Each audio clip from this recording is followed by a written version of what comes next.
Old Faithful. Sir Handel stayed shut up for several days, but one market day Peter Sam could not work. He needed repairs. Sir Handel was glad to come out. He tried to be kind, but the coaches didn't trust him. They were awkward and rude. He even sang them little songs, but it was no use. It was most unfortunate, too, that Sir Handel had to check suddenly to avoid running over a sheep. "He's bumped us!" screamed the coaches. "Let's pay him out!" The coaches knew that all agents must go carefully at a place near the big station. They were so cross with Sir Handel that they didn't care what they did. They surged into Sir Handel, making him lurch off the line. Luckily, no one was hurt. Sir Handel limped to the shed. The Fin Controller inspected the damage. "No more work for you today," he said. "Bother those coaches! We must take the village people home and fetch the tourist trains all without an engine." "What about me, sir?" said a voice. "Skarloey!" he exclaimed. "Can you do it?" "I'll try," answered the old engine. The coaches stood at the platform. Skarloey advanced on them, hissing crossly.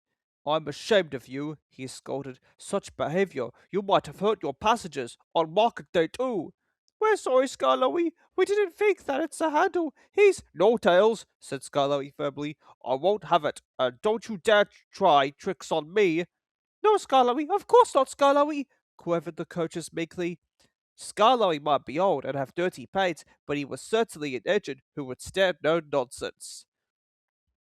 His friends crowded round, and the guard had to shoo them away before they could start.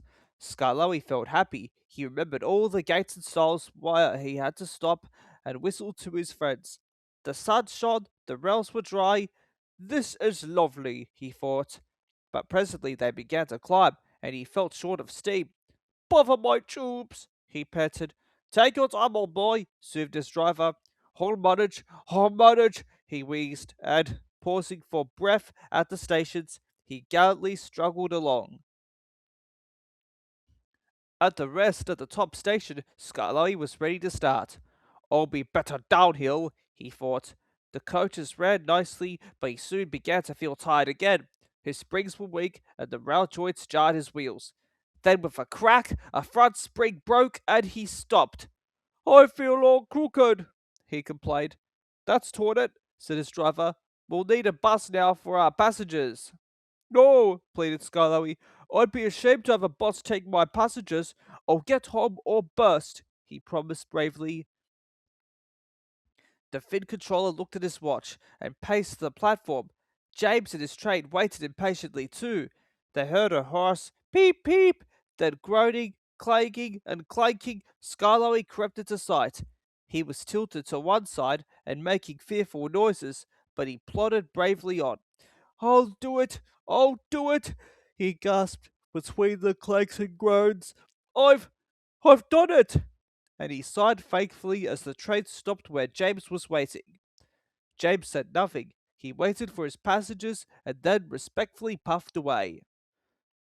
"You were right, sir," said Skarloey to the owner that evening. "Old engines can't pull trains like young ones." The owner smiled. "They can if they're mended, old faithful," he said, "and that's what will happen to you. You deserve it." "Oh, sir," said Skarloey happily. Sir Handel is longing for Skarloey to come back. He thinks Skarloey is the best engine in the world. He does his fair share of the work now, and the coaches never play tricks on him because he always manages them in Skarloey's way.